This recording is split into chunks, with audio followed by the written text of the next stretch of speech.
All right, thank you for your patience. Looking for a motion to approve the agenda. So moved. Second. All in favor? Aye. Can I have a motion to approve the minutes from the previous meeting? So moved. Second. All in favor? Aye. Brings us to communications. Anybody have anything? Nope. All right, unfinished business. We have none. To the superintendent's report, Dr. Genestri. Hey, thank you, Mrs. Battaglia. Just, sorry.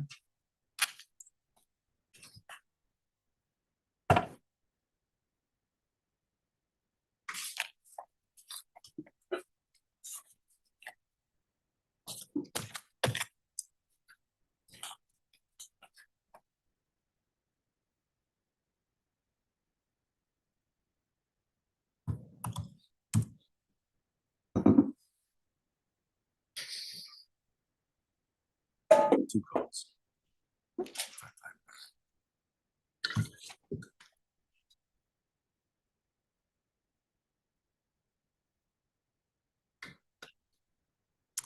Okay. Tonight, we're going to start with Dr. Wilson to give us an update on where we are with our 3 through 8 ELA and math assessments. Good evening. Thank you for the opportunity to come before you tonight to share with you our results from New York State 3 through 8 math and ELA. Again, we are continuing to always focus in on the portrait of the Sweet Home grad and all of these dispositions feeding into everything that we do every step of the way to help our students be ready for that future. Next slide. So always want to anchor in on our 3 goals that come from our strategic plan: teaching and learning, future focus, whole child, all with that overarching mission of every student, one community, ready for the future. We always want to anchor in here to make sure we keep that at our forefront. Next slide. Now to jump into our results. So last week we had a little bit of a preview, and you remember Dr. Genestri mentioned that last week there was another release of data, and this is what happens pretty regularly. There's a release that happens, and then there's more that comes out and more, and we get more and more information. The original data that we had gave us individual student data. This one gave us more specific by district. And as you can see, our numbers changed a little slightly, and we believe that's due to rounding of numbers. So we were looking at a 50% proficiency in ELA, 3 through 8 across the entire district. And we're really at the 49%. But you see how we compare to districts around Buffalo. There are 10 districts there. I think the one that you want to really hone in on is the one that is most like us when you look at their demographics. North Tonawanda, most like us when you look at their demographics, and you can see how we compare. So this is ELA. Go on to the next. Here's math. So with the rounding, our score went from 50 to 51. And you'll see some of those percentage points in a later slide. And you see where we fall in math, 3 through 8 across the entire district. Again, the same 10 districts, a little mixed up, right, based on the order here. But you can see, comparing to our neighbor that is most like us, we're running neck and neck in math. Now, this was all over the news this morning, right? We saw the state averages were released at ELA being a 48% and math being at 52% across the entire state. We're hovering right about there. Next slide. So to revisit our slide from last week, with that adjustment in there, you can see proficiency. So here we have the breakdown of levels 1, 2, 3, and 4. Really, what you want to hone in on is some key things. Proficiency would be levels 3 and 4 added together. The state developed something called an index score, and how that is developed is we add the 2s, the 3s, and the 4s together, then the 3s and 4s get added in a second time. What did not get added back in? The 1s. And so the 1s become an area where we really want to have a big focus because they don't get counted into that comparison score. And then that means if they're a larger number, they impact your overall score. But as you can see, we had some big gains. Anything approaching 5% is considered a huge gain. And so in ELA, we're up the 5.1%, and in math, double digits, 14.9%. Next slide. So let's look at ELA across the entire district. So here's a 6-year look at how we've been performing. Now, remember, there was not an assessment in 2020, so that bar is missing due to the pandemic. And 2021 was an interesting year because it wasn't a full assessment, it was a partial assessment, so it's hard to compare that one. What you really want to hone in on is the 2019 data and compare that to now, right? So if you're looking at the elementary proficiency, again, these are our 3s and 4s, we had an increase of 7 percentage points coming pre-pandemic to current. If you're looking at the middle school, we hovered about the same in comparison 2019 to today, down a point, but statistically similar. Next slide. Here we have our math results. And here, that's where you see our bigger increases. But when you're comparing those numbers from 2019 to 2023, you still see some significant gains. Remember, we said anything approaching 5 is considered a decent jump. And if you compare our math elementary scores from 2019 to 2023, it is up 5 percentage points based on pre-pandemic results, and up 4 percentage points at the middle school.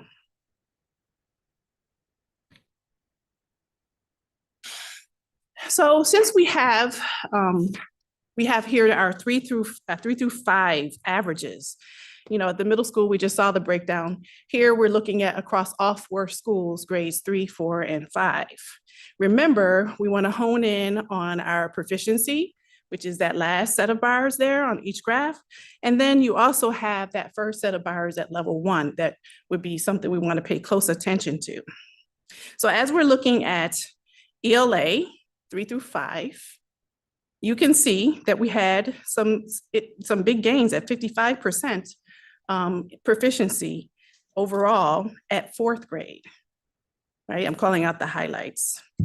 But the areas of concern we want to pay close attention to would be at level 1 at 3rd grade, where we have a 30% number of students at level 1. We really want to look at how we shift those students and support them in a way so that they have the growth they need. In math, go back. There we go. In math, we have the same comparison, 3 through 5. And the thing that stands out there is 61% at 4th grade. And you see that is our proficiency. And then the areas that we want to pay close attention to would be grade 5, with 27% at level 1, and that grade 3 at 32% at level 2. How do we continue to shift those students? That's going to be our focus. So the successes and the areas of concern that we need to be addressing. Now we're ready for 6th grade, for 6 through 8. So here we have the middle school results, and you can see comparing across ELA and math. 8th grade stands out at 58% proficiency for ELA, and at level 1, we want to hone in on the 6th grade and the 7th grade, that transition year, and then supporting kids as they continue through middle school. In math, I want to call out that our proficiency numbers do include our students who took the algebra assessment. So 8th grade and algebra, because those numbers do get converted into the 1, 2, 3, 4 for us, and they contribute to that 51% proficiency that you saw earlier. So that's why you see 8th grade with that L2 next to it, because that includes those scores. But the thing that jumps out at us is that we are at the 48% proficiency at 7th grade, and the areas we want to pay close attention to would be level 1 and 8th grade, and level 2 at 6th grade. Now, The elementary schools, given the fact that we have 4, right? There's a comprehensive report that gives you a breakdown by grade level across each of those schools. But I want to give you some of the highlights, some of the big gains. I pulled one really big data point for each school that I think you really need to hear. So at Willow Ridge, ELA 4, they're at 58.82, which was a 21.8% increase. 21, okay? Maple Mere, Math 4, they were at 71.6 proficiency. What did I say the state average was? You hear what the state average was? I mean, we're above the state average in all of these, right? 71.6 proficiency that was a 17.62 increase, okay? Glendale, Math 4, 62.5 proficiency. Again, way above the state average, a 30.5% increase. I was waiting. Okay. And then Heritage Heights at ELA 4, a 49.2 proficiency, or 21 proficiency, and that is a plus 20.21% increase. And those are just some of the highlights, right? So the people talk about the learning loss from the pandemic. I believe we're making great headway in supporting our families as we continue to push past that.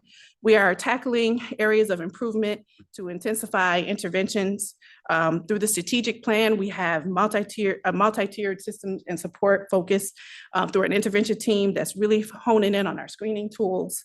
And there will be a recommendation coming to you all in the spring about that new screening tool. And there's a committee of teachers and educators across the district who have been engaged in that work. So we hear directly from them. This is all led by Katie Berleri and Dr. Kilinowski from Buff State, one of the experts, leading experts in the area. So with that, I will take any questions. Go ahead. Just a couple questions. First, what was our opt-out for kids? I can send that to you. We look about the same. There wasn't too much of a difference from the previous year, but I can send you the full report. Okay. And the second question is, did you break this further down into our subgroups so we can see what's happening with our struggling kids? Yes, we have a full report where everything is broken down by sliced and diced in every subgroup. That full report we always pull and we always look at to make sure that we're identifying any gaps. A synopsis of it, the whole, like, okay, too much? Get you the report. Yeah, it's big. Too much. Okay. Did we make any gains there? I mean, well, yes. I mean, with our subgroups is what I'm talking to have about. as many percentage point gains as we did across the board, and the fact that we have such large subgroups, it speaks to the increase across the board. So for example, our students surviving poverty, that's a big subgroup for us. And if we're talking about half of our students, just think about the impact on those numbers that I just shared with you. So that gives you some idea. And our special needs kids? Yes, they're all in the breakdown. Yep. Okay, thank I you. just wanted to mention a couple things and ask a couple questions. Buffalo News published an article, I believe it was yesterday, and they actually looked at the scores across all of Erie County. So I think, just wanted to share for what it's worth. Out of 55,000 students in Erie County, 40% were proficient in English. I think we're at 49. So I understand it's not necessarily apples to apples in terms of demographics. And then 46 in math. So, we were in both of those groups, we were outperforming in terms of, the total in the county. One of the things the article did mention, I'm just curious about, is that they mentioned that the standards have changed from last year, so that some of the improvement has to do with the changing of the way they're measuring the standard. Yes. So I'm not trying to be you know, the Grinch that stole Christmas. I just want to make sure I understand, like, it looks like we've made some great progress, but do you have a sense of maybe how much of that's just because of the changing of the way So- they're scoring the test Yeah. versus how we're actually doing? It's a great question. And they talked about that on the news this morning too, that it's hard to compare the scores because it is a different test. But I will say this, we have shifted into the world where our students are not just taught how to just do the steps. They have to really explain their thinking. They have to be able to think through critically what they're facing in a question on a test and explain it. So they can't just show their work. They have to actually go through it many times, explain that. So the critical thinking element is much bigger with this. So that to me is more challenging. But there has been a shift, and that makes it difficult from year to year to compare. But I think as you look at the comparisons across the area, where there are other places that have big jumps like that, that's what we were waiting for. We really wanted to see, is that something that's standing out? And I think our scores do stand out. And like I said, In a I think positive what's way. nice is, or what's great is out of 50,000, 55,000 students, we still, you know, our scores were still Yes. meaningfully higher Yes. than, you know, the rest of the county. And in those state averages, that's the entire state, you know, downstate, everything. You talked about, you know, on the bell curve, you talked about the real positive and some of the huge gains we've had. Mhm. But that just means there's a tail end of that bell curve. Mhm. So the results are fresh, but that means we've lost in places to offset. So, I mean, is there a plan? I know it's, like I said, the results just came out, but is there a plan to kind of root cause Mhm. where some of those losses might have been? And maybe conversely, figure out where the best practices are and translate those to some of the losses? That is the key work of that team, that MTSS team, multi-tiered systems and supports. So it's really looking at from every angle, the academic, the social emotional, the behavioral, and really looking at how they all intersect to support the success across the board. And so that team that we have, it's pretty focused. They meet once a week for a full day on Thursday. And they've done some significant work around reviewing what's our best next step around intervention and how we even screen to make sure we're getting to the right students, and then making a recommendation on our next steps for our future. And we're doing MTSS in all the buildings, right? High school Yes. included? It's a district-wide plan, yes. I'm just, so what I'm looking at here is like, to touch on Brian and Josh, that, you know, there's new standards, there's new ways to test, computer testing is coming out. I'm looking at the areas of improvement that you pointed out, and I kind of don't want to take too much stock in the 2022 test right now, because it is a different test. I'm really looking forward to the 2024 test, Mhm. where we can make a comparison for, like, if you look at the ELA, third grade was 30% or 30% at level 1, where those kids are in fourth grade. Yes. I mean, I guess that's what we're shooting for with our new math Yes. curriculum and the, you know, all this stuff. So I'm interested to look to see where our kids go from here. Mhm. Can we make another big 5-point, 10-point jump would be Yeah. great. And what we're this doing. year, we're taking on computer-based testing across the district, so that's another element but our students are so good with technology. Just floating around classrooms and seeing them interact with their iPads and the things that they're able to do. So I think they're ready for the challenge. Not to be like all rainbows and sunshine after we had like team doom and gloom over there. But I agree with everything everyone said, and it's important to keep that in mind when we're you know, celebrating these, because I think they're really worth celebrating. And to that end, can we put something out to our staff that this is something that we're really proud of? And, you know, whether it's different standards or not, I think it's still really momentous, and I'd like to see the celebration. Absolutely, always wanting to celebrate. All right.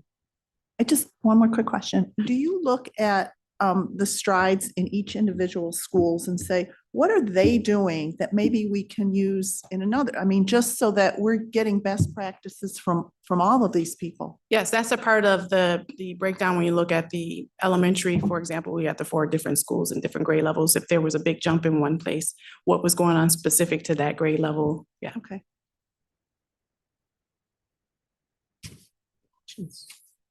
Awesome. Right. Thanks, Dr. Thank you. Wilson. Yeah, well done. Thank you. Yeah. Thank you. Super exciting to see the positive growth, and it really is a whole district-wide effort.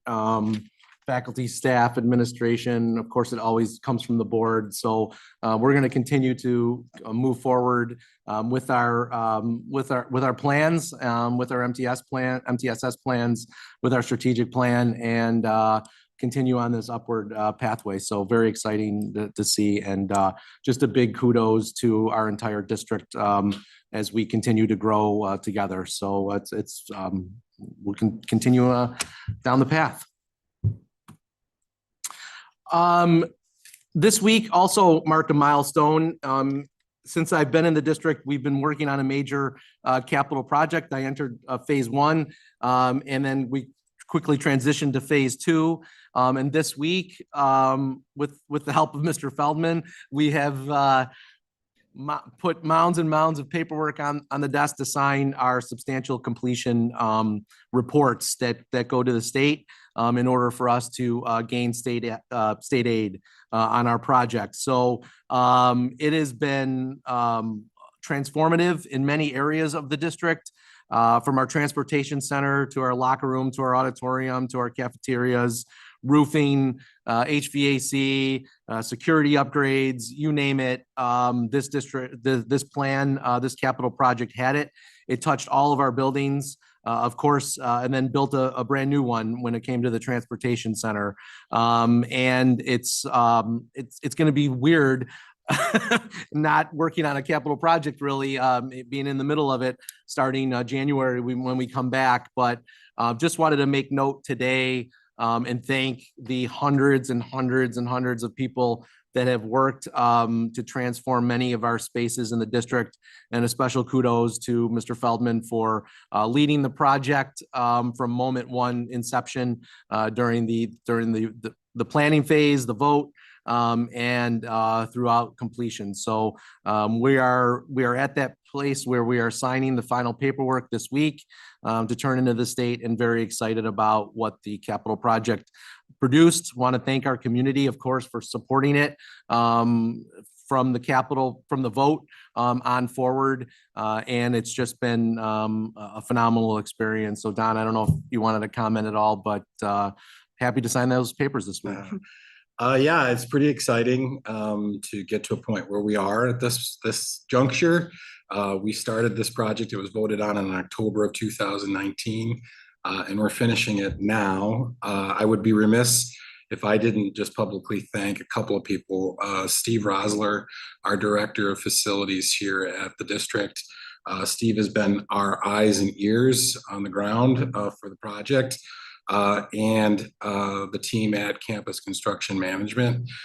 They've been housed down the hallway for the better part of 3 years.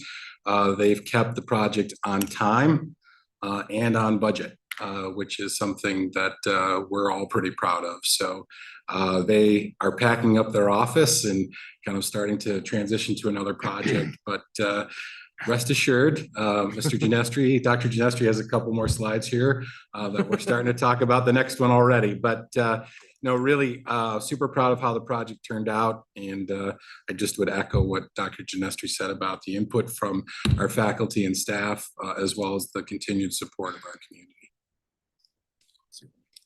Thank you. And as Mr. Feldman said, as one ends, one begins. And this week, the board traveled to the offices of Young and Wright, our district architect, to start putting together some ideas and scope for our next capital project. As our community knows, we've had a thought exchange out for the past couple months, asking for input about our facilities and where the district would like to go with our facilities.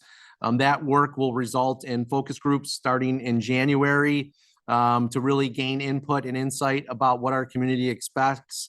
There's been a lot of thought and exchange in the thought exchange about our elementary buildings. And of course, we know it's well documented. There are spacing issues, especially at Maple-Mere and Glendale, but all across the district. Really, our community is talking a lot about upgrading our elementary facilities in the next capital project. So the board traveled to Young and Wright to start that phase of getting input, putting ideas together so we could build a scope, hopefully by the end of this school year, and then be able to truly plan it and communicate out to our community during the next school year. So I thought it was a very productive trip, and I don't know if any board members would like to comment, but learned a lot last Wednesday. Mike, or Dr. Genestri, when was the last time our buildings were really touched at the elementary level? As far as renovations to the interiors of the facilities, I'm not sure they really. I think I was have. still in elementary school when they were happening. Yeah. Honestly, to your point, Ms. McDonald, the outside, the perimeters of the buildings with windows and things like that. I don't mean the sexy But stuff. I mean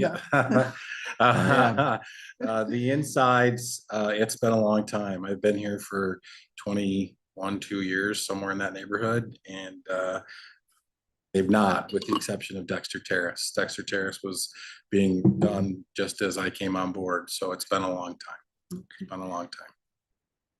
So Yeah. we're ready. We're ready. And And they gave us a lot, they started with some different options, and it's just in its preliminary phase, but I'm excited to see things move forward as we address our growing community, because I don't see us going anywhere but up as far as our enrollment. yeah, the big challenge for us is our enrollment. It continues to increase. We're projecting increases over the next 10 years.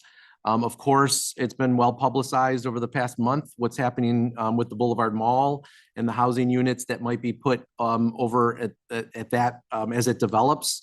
And I know our supervisor from the town of Amherst will be here, I think, in January to discuss what's going on at the Boulevard Mall site for more details. And so we're excited that we have a strong partnership with the town of Amherst, and they've been very forthcoming about that project. And of course, the town engineers were here a couple of months ago to discuss the sewer line that's going to run down Sweet Home Road. That's part of the infrastructure work that's going to happen at the Boulevard Mall. So we have our challenges. We projected increases without the Boulevard Mall project. And we know we have spacing issues that need to be addressed at our elementary buildings. And if that Dr. project comes to fruition, I mean, we're talking an extra how many thousands? Right now, the latest projection was 1,500 units. Some may be 1,500 residential units on the site. Some would be college housing. Some would also be senior housing, but there would be general residency. Families. Yep. So much so that Dr. Hochul gave him the check yesterday. Right, Yeah. the check was given yesterday. Moving forward in some capacity. But we'll get more information next month. Yes. At our, What's the deliverable coming from Young and Wright's meeting? Are they providing any sort of contractual deliverable? Scoping Not- statement or anything like Not that? yet. I think they need more input from our community and from the board, where we want to go next. I know that they will be contacting campus, and starting to put the one deliverable that the board asked for during that meeting were prices and costs. And they're going to start putting together, I actually spoke with campus today. They're going to reach out to Young and Wright and start putting together what some of these ideas may cost. And then it's going to have to be narrowed, obviously, and with the board's input and guidance there. So that's the one thing that we really took away from it, was the board asked for what could some of these things cost. And to go along with that, Mr. Feldman, we just, in conversations with our financial advisor, obviously, we're trying to time the next project when a previous project falls off the debt service, or debt service stays level. So we have a pretty good idea from that standpoint as to kind of a range of costs for the next project, to make it kind of a no impact, no tax impact kind of project. So we have a sense as to where that number is. And the next piece of it is based upon our conversations last Wednesday and internally here in the district. Campus is going to start to put some numbers to that to be able to help us kind of build our scope.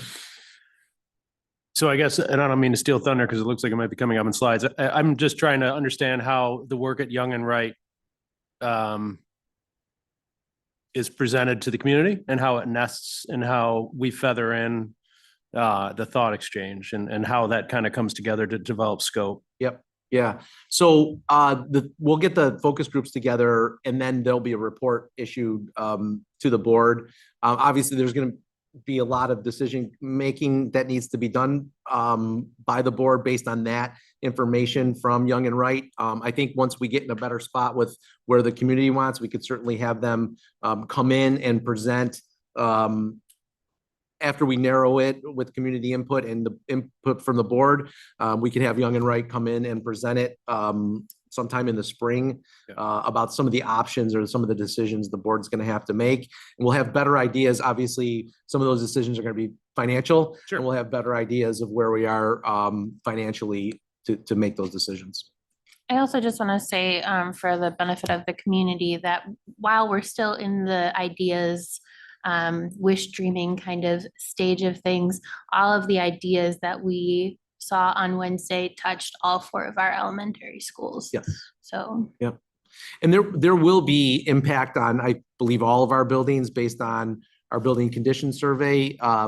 Every building project should address issues at every building. But, you know, clearly we're sensing more and more of a need at the elementary level. That would include Dexter Terrace. Yep. It's for the good of the. Yep. Okay.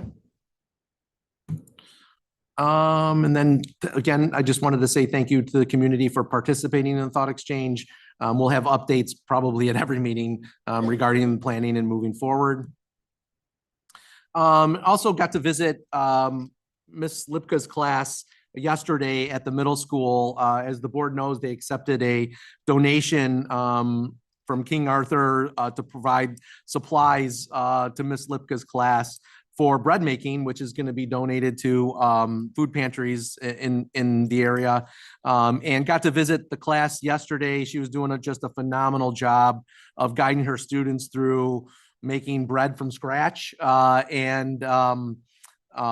did a great job. They had a ton of adult volunteers in the room as well. But the kids followed it step by step, many tedious steps in the process, and even kept the room clean with all the flour flying around. But Friday should be the day where our students maybe get to sample some of their work, and you know, just a phenomenal learning experience for our students, our 8th graders at the middle school, and it was a great visit over there. Where are we baking all this? In her room, she's got a They've couple of got ovens, yeah. enough to. Yeah. Is this something that can be a yearly event or? do we- Yeah, I'll ask her. I'm not sure about that, but that's, yeah. Do we know how this King Arthur grant came around? Did someone apply for it or was it just? Miss Lipka did, yeah, Mrs. Lipka did, yeah, she Well done. found it, sent us an email, asked us if the board would be interested in accepting the donation, and just, it was all her, yeah.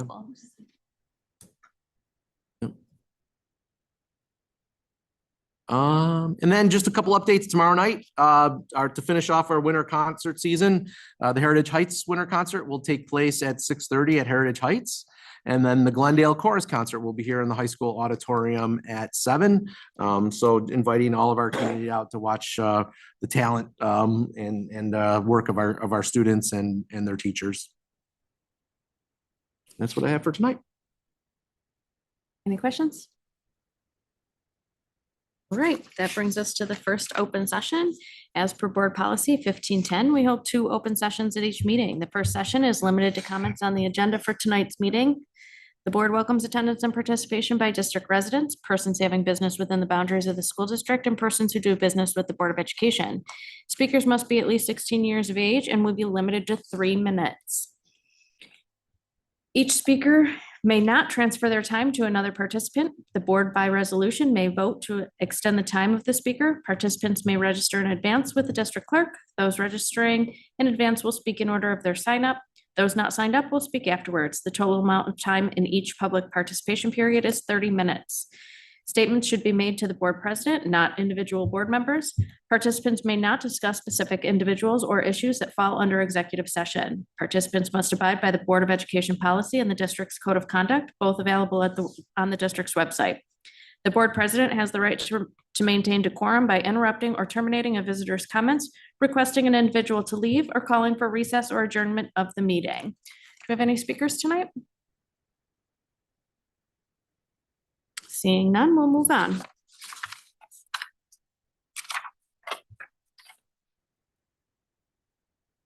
I have a motion for consent agenda, new business A through I. So moved. Second. All in favor? Discussion. Oh, sorry, discussion. Really gotta No, get some rest. Special ed, there were, I think, 75 pages, relatively short this year, but, or this month. But it again always amazes me at our staff that goes above and beyond for our special needs kids. And we still have kids Phenomenal. coming into the district every month. So thank you to them. Absolutely. Always.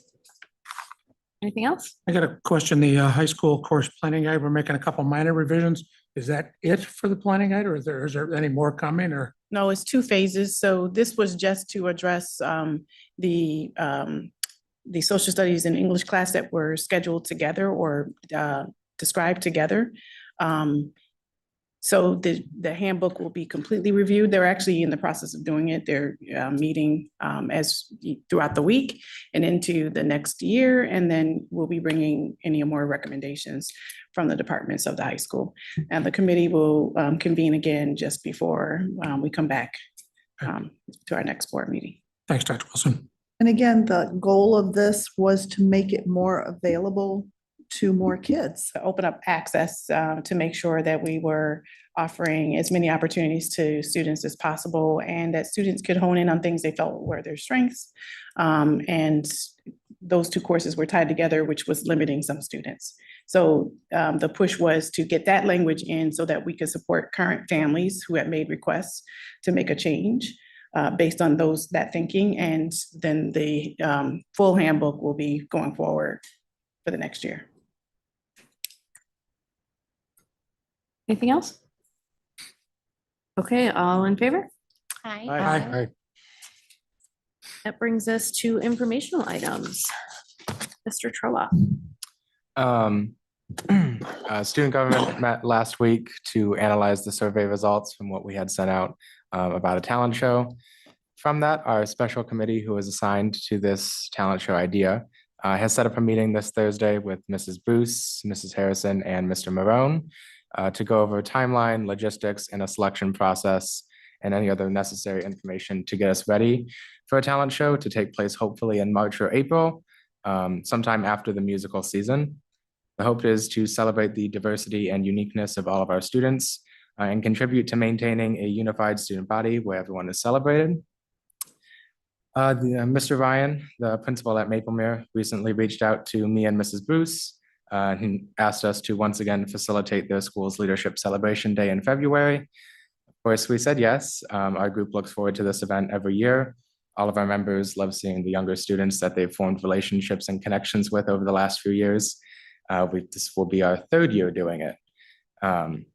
So after the holiday break, we're planning to move full steam ahead with this project, making it the best possible experience for all students involved.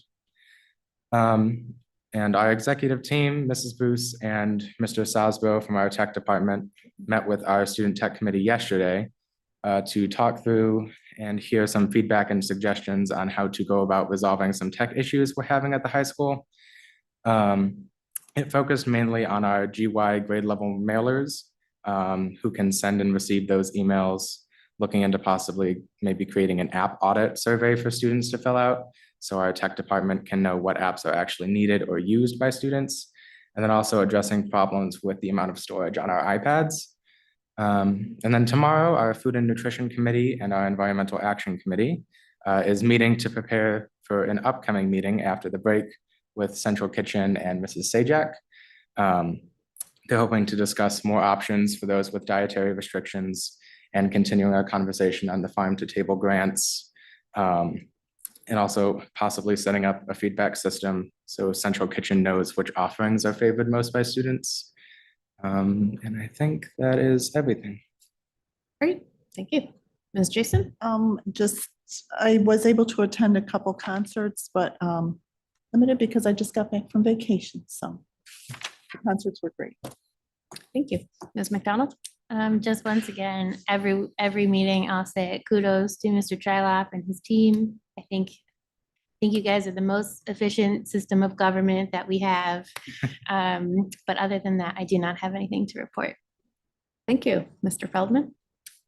I've been traveling pretty extensively for work, so I saw a couple of the holiday concerts, which were awesome. They're always fun. That's all I have. Thank you. Mr. Leibel? Yeah, I attended the Willow Ridge PTA meeting, PTO meeting last week. That's kind of status quo with that group. I think, it looks like we've got some teachers here and some staff. I just want to mention, and I have in other meetings recognized the principals and said, sometimes how hard they work on our behalf. And I know this is a little bit of the forest for the trees, but I think it's important that sometimes we get caught up in the trees.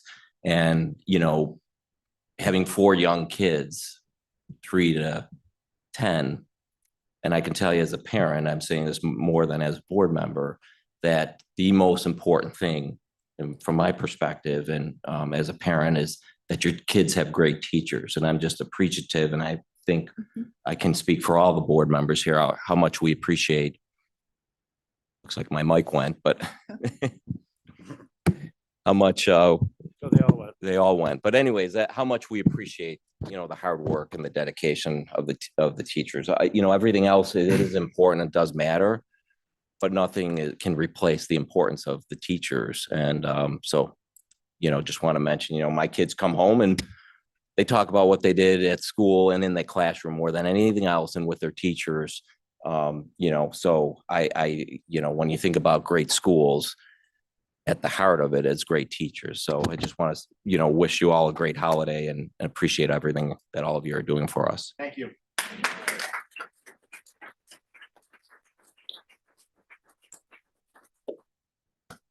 Mr. Johnson?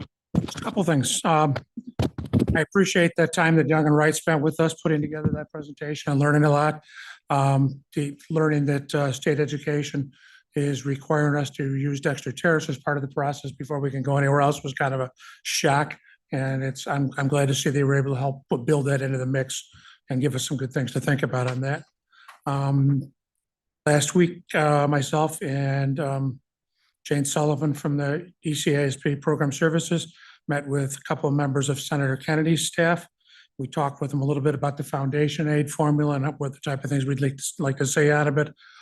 We also spent quite a bit of time on the zero emission buses and the issues and how we'd like to see that being pushed back, because it's been pretty clear from our talks with legislators that it's not going to go away.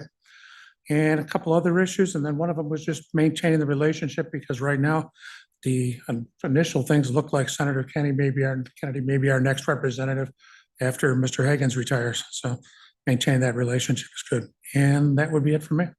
What they say about the zero emissions? Did he have any insight? It was the staff that was there, but it was when we went the previous week with Senator Ryan.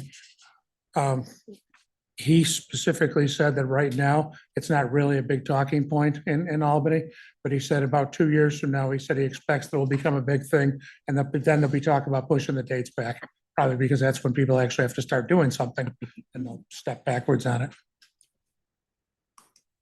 Thank you. Mr. Belani? Just this past Saturday morning, my family and a few other Sweet Home families volunteered at the teacher desk, helping teachers shop. Teacher Desk is a not-for-profit where they get a lot of donations for student materials. So teachers at districts, I believe it's 70% free and reduced lunch is the cutoff, are allowed to go shop for free materials for their students. Anything from hygiene to books and stuff like that, pre-K to 8. So we spent some time there, loading cars and helping teachers shop. I know we had some high school kids there that were getting service hours and stuff like that. So did that over the weekend. Great. Anything else? No. I attended a few sporting events and I did not make it to any of the concerts. It's just been, 'tis the season. I would like to echo and speak for the board when I do say that we do appreciate you. We do know that you work very, very hard. And we are very aware of how hard you work. I work in teacher prep at a local college, and, you know, preparing teachers is not an easy gig. Being a teacher is not an easy gig these days. So we appreciate you. We hope that you know that, and we hope that you have a great and restful break. That being said, that brings us to the next open session. Do I have to read this again? Okay. As per board policy 1510, we hold 2 open sessions. The second session may be used to address the board on topics appropriate for open session. All the rest is the same. So by all means, please take the mic.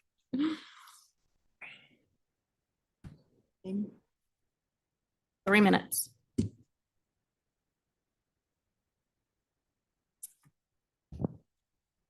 My name is Karen Meltzer.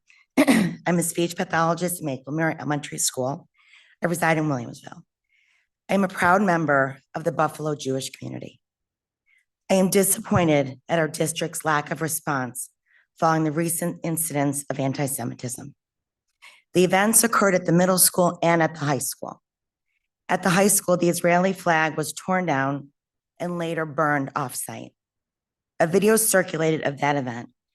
Most recently, an Israeli flag was pulled down at the middle school. I am not here to share my stance on Israel or the current crisis in the Middle East. I am not a radical Jew or a religious zealot. Rather, I'm a person with a strong cultural Jewish identity. I try my best to honor our customs and traditions with my family and friends. According to the Anti-Defamation League, there has been a 337% rise in anti-Semitic incidents in the United States since October 7th. While these incidents are all over the media, I never expected to read about events occurring in our district in the Buffalo News. Following the news article, I expected a district response. I expected an email to the Sweet Home community denouncing what happened. I expected the district to say that anti-Semitism would not be tolerated. But that never happened, and things were swept under the rug until the most recent incident at the middle school. Again, I waited for that take a stand email, which also never happened. We boast that we are a district of diversity, equity, and inclusion, but the lack of response to these events has shown otherwise. The district's silence has been deafening, a missed opportunity to take a stand, a missed opportunity to say that anti-Semitism will not be tolerated, a missed opportunity to educate, a missed opportunity to let families and staff be part of the solution, a missed opportunity to let the Jewish members of your school community feel like they matter. Can you look us in the eye, your Sweet Home community, and tell us that you did the right thing? Because you didn't.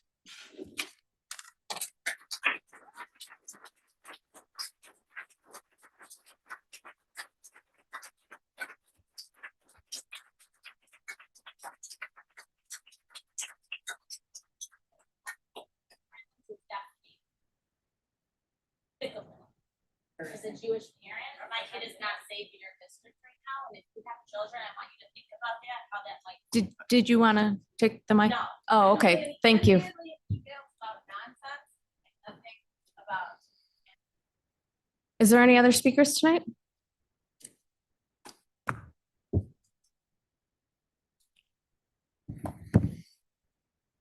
Good evening, Paul Simondera. As a representative of the Sweet Home Education Association, I'd like to say that after hearing from Ms. Meltzer, I'm compelled to speak on behalf of the Sweet Home teachers that we too do not agree with the district's non-responsiveness.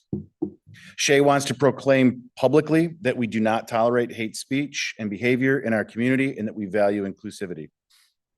If you are a district that values diversity, equity, and inclusion, how could you not make a public statement since there have been multiple situations at multiple schools over the past 6 weeks of hatred? We implore you to do the right thing.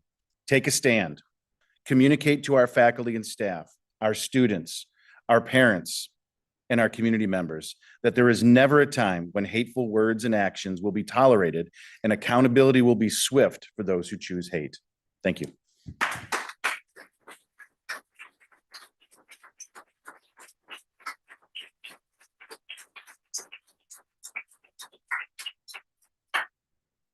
Any other speakers?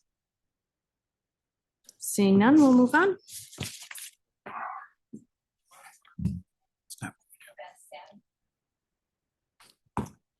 We do not respond. Disdain, lack of compassion, lack of care, and honestly, shows anti-Semitism. We don't tolerate hate against any other people. Never. Here at Sweet. It's funny, I feel a lot of hate coming at me right now. We're angry. Don't engage. What, we do not respond to these attacks. So if you have more to say, you can. Can I, It is board policy, we do not respond. Thank you for speaking tonight, and that is, we're done.